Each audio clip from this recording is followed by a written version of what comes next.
মোড়ের বুকে ফুটবল রোমাঞ্চের চূড়ান্ত স্বাদ পেল দর্শকরা।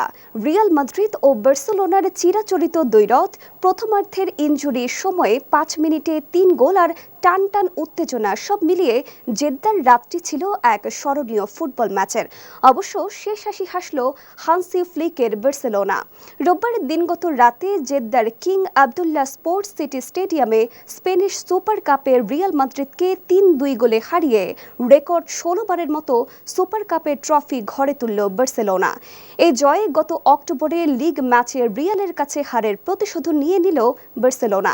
পাশাপাশি কোচ হিসেবে ৮ ফাইনালের সবকটিতে জয়ের অবিশ্বাস্য রেকর্ড অক্ষুণ্ণ রাখলেন বার্সার জার্মান কোচ হান্সি ফ্লিক।